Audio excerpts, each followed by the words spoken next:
আউযু বিল্লাহি মিনাশ শাইতানির রাজিম বিসমিল্লাহির রহমানির রহিম। সুপ্রিয় শিক্ষার্থীরা, আশা করি সকলে ভালো আছো। আজকে আমরা ষষ্ঠ শ্রেণীর 4.1 এর বীজগণিতের পার্ট 3 নিয়ে কথা বলবো। গত পর্ব পর্যন্ত আমরা পার্ট 2 এর উদাহরণ 4 পর্যন্ত আমরা শেষ করেছিলাম। আমরা উদাহরণ 5 থেকে শুরু করব। এখানে উদাহরণ 5 এ দেখো কিছু কথা বলছেন। একটি কলমের দাম x টাকা, একটি খাতার দাম y টাকা এবং একটি ঘড়ির দাম z টাকা। অর্থাৎ কলম, খাতা আর ঘড়ি এই তিনটার দাম দিয়ে দেওয়া হয়েছে। কি দিয়ে দেওয়া হয়েছে? কলমের দাম বলছে x টাকা, খাতার দাম y টাকা আর একটি ঘড়ির দাম z টাকা। হলে নিচের প্রতীকগুলো দ্বারা কি বোঝায়? আচ্ছা, প্রথমে আছে 5x। বলো তো 5x দ্বারা কি বোঝাবে? x টা কার দাম? একটি কলমের দাম। আচ্ছা, একটি কলমের দাম যদি x হয়, 5 আর x কি আকারে আছে? গুণ আকারে। তাহলে 5x দ্বারা কি বোঝাবে? 5টি কলমের দাম বোঝাবে। যেমন একটি কলমের দাম, দেখো আমরা যদি ঐকিক নিয়মে করি তাহলে যদি আমরা এরকম করি যে দেখো তো, একটি কলমের দাম, একটি কলমের দাম কত টাকা? দাম x। সুতরাং 5টির দাম কত হবে? 5টি কলমের দাম কত হবে? 5 ইন্টু x অর্থাৎ 5x টাকা। তাহলে 5x দ্বারা কয়টা কলম বোঝায়? 5টি কলমের দাম। তাহলে আমরা এইভাবে লিখতে পারবো x 5x দ্বারা যে যে নিচের প্রতীকগুলো দ্বারা কি বোঝায়? তাহলে লিখবো 5x দ্বারা 5টি কলমের দাম বোঝায়। এই দেখো, 5x দ্বারা 5টি কলমের দাম বোঝায়। তাহলে 7y দ্বারা কি বোঝাচ্ছে? খাতার দাম। তাহলে 7y দ্বারা কি বোঝাবে? 7টি কলমের দাম। এই দেখো 7y দ্বারা 7টি কলমের দাম বোঝায়। তারপর এইটা দ্বারা কি বোঝাবে? দেখো তো, এই 2x দ্বারা কয়টি কলমের দাম বোঝায়? 2টি কলমের দাম। আর 5y দ্বারা 5টি কলমের খাতার দাম।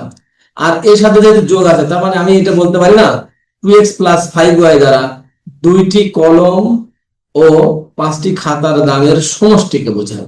এই যে দেখো, 2x প্লাস 5y দ্বারা 2টি কলমের দাম ও 5টি খাতার দামের সমষ্টিকে বোঝায়। তারপরে x plus y plus z। আচ্ছা, x মানে কি? কার দাম? একটি কলমের দাম। y মানে একটি খাতার দাম। z মানে একটি ঘড়ির দাম। তাহলে আমি বলতে পারি না একটি খাতা, একটি কলম এবং একটি ঘড়ির দামের যোগফলকে বোঝায়। তাহলে আমি কি লিখবো? x plus y plus z দ্বারা একটি খাতা, একটি কলম, একটি খাতা ও একটি ঘড়ির দামের সমষ্টিকে বোঝায়। এই দেখো লেখা আছে, x plus y plus z দ্বারা একটি কলমের দাম, একটি খাতার দাম ও একটি ঘড়ির দামের সমষ্টিকে বোঝায়। তারপরে আসে এটা 4x দ্বারা কয়টা কলম বোঝায়? 5টা। x দ্বারা একটা কলম, তাহলে 4x দ্বারা 4টি কলমের দাম।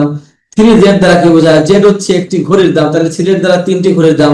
তাহলে বলো তো শোনা, 4x প্লাস 3y z দ্বারা কি বোঝাবে? 4টি কলমের ও 3টি ঘড়ির দামের সমষ্টিকে বোঝায়। এই যে দেখো, 3x plus 4x plus 3z দ্বারা 4টি কলমের দাম ও 3টি ঘড়ির দামের সমষ্টিকে বোঝায়। আশা করি উদাহরণ 5 আমরা বুঝতে পেরেছি। এবার উদাহরণ 6 দেখো। উদাহরণ 6 দেখো কি বলছে? একটি গরুর দাম x টাকা, একটি খাসির দাম y টাকা হলে, একটা গরুর দাম x, একটি খাসির দাম y। খুব ভালো করে খেয়াল করতে হবে। গরুকে শর্টকাট আমি দেখতেছি, গরুর দাম হচ্ছে x টাকা আর খাসিকে y টাকা। এই দুটো দিনের দেওয়া আছে, দিয়ে তোমাকে ক নম্বর বলছে 4টি গরু 6টি খাসির মোট দাম কত? আচ্ছা বলো তো, 4টি গরু, একটা গরু যদি x হয়, 4টি গরুর দাম 4x। আর একটা খাসি যদি y হয়, তাহলে 6টি খাসি মানে কত? 6y। এই দামের মোট দাম, মোট মানে তো সমষ্টিকে বোঝাচ্ছে। তাহলে 4x প্লাস 6y, এইটাই তো হচ্ছে 4টি গরু আর 6টি খাসির মোট দাম। এই যে 4টি গরু 6টি খাসির মোট দাম কত? এই যে লেখছি ক নম্বর, 4টি গরু 6টি খাসির মোট দাম 4x প্লাস 6y টাকা। আশা করি বুঝছো। তারপরে কি বললো? 7টি গরু 5টি খাসির দাম। অর্থাৎ 7টি গরু, তাহলে 7x, 5টি খাসি কত? 5y। তাহলে 7x প্লাস 5y। এই দাম 2 নম্বর হয়ে গেল। তাহলে উদাহরণ 6 হয়ে গেল। উদাহরণ 6। এবার উদাহরণ 7 এর দিকে তাকাও, কি বলছে?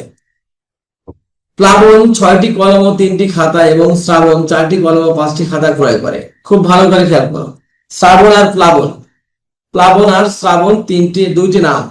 তো প্লাবন কি করছে? প্লাবনে যে এটা 6টি কলম আর 3টি খাতা কিনছে। খুব ভালো করে খেয়াল করতে হবে, প্লাবন কি কিনছে? 6টি কলম 3টি খাতা, এবং শ্রাবণ 4টি কলম 5টি খাতা। এটা মনে রাখতে হবে। দুইজন ব্যক্তি, খাতার কলমের সংখ্যা একটু চেঞ্জ করে দিচ্ছে। বলছে একটি কলমের মূল্য x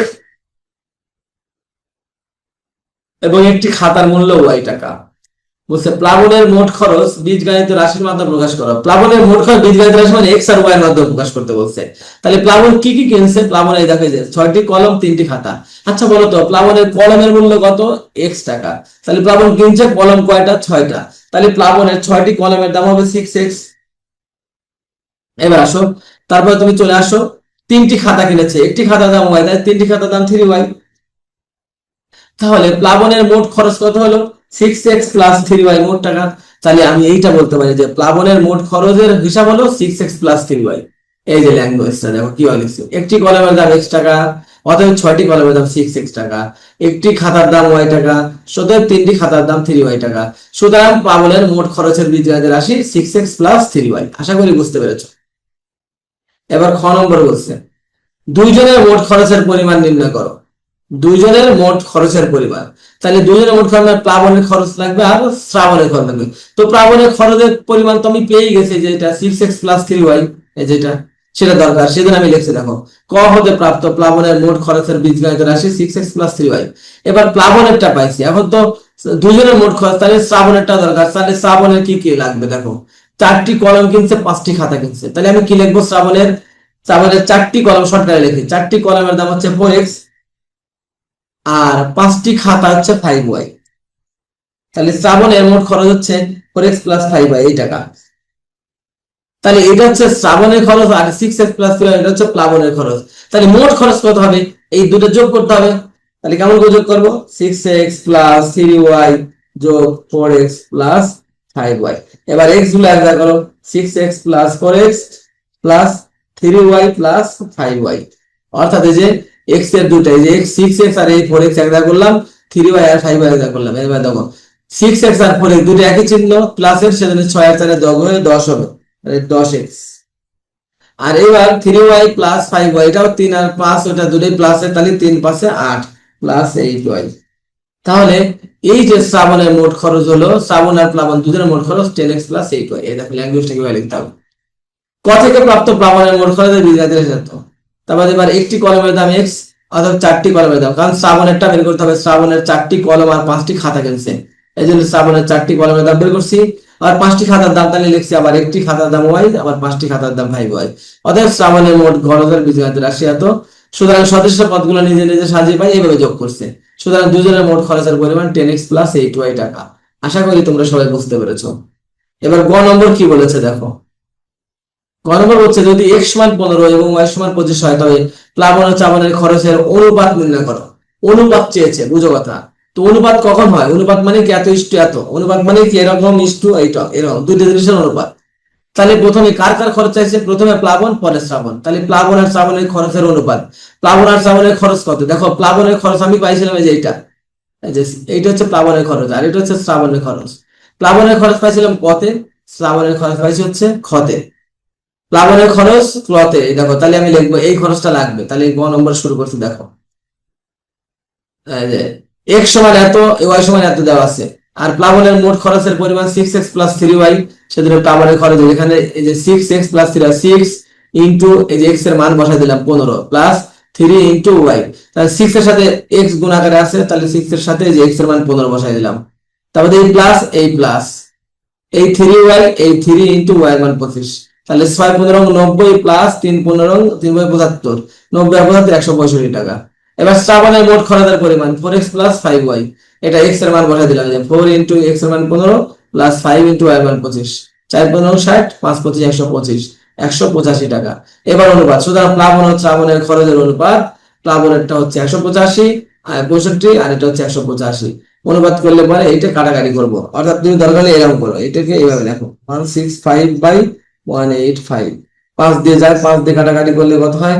5 3 5 15, 1 3 5 15, আর 5 দিয়ে করলে পরে এখানে হয় 3 5 15, 3 3 6 18, 3 6 18, 5 দিয়ে কাটছে 5 1 5, তাই না?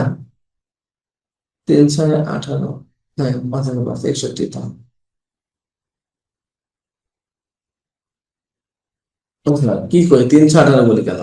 আমি তো কাটতেছি হচ্ছে ই দিয়ে, কি বলে, আহ 5 দিয়ে কাটাকাটি করতেছি, 5 দিয়ে কাটলে পরে তাহলে কি হচ্ছে দেখো, 5 দিয়ে কাটলে পরে এটা এটাই হবে না, এবার এটাই হবে না, 165/185, 5 দিকে আনলে 3 5 15, 1 1 5 3 3 3 5 15, 3 5 15, 1 5 1 15, 5 দিকে আসছে 3 5 15, 5 3 5 15 63, 5 দিকে আনলে 3 5 15, 5 3 5 7 35 37, অর্থাৎ 33/37 কাটাকাটি করে 33/37।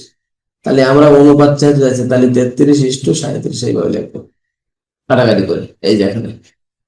তাহলে আসলে আমরা বুঝতে পারলাম যে আহ এটা হচ্ছে প্লাবনের মোট খরচের অনুপাত আর প্লাবনের মোট খরচ।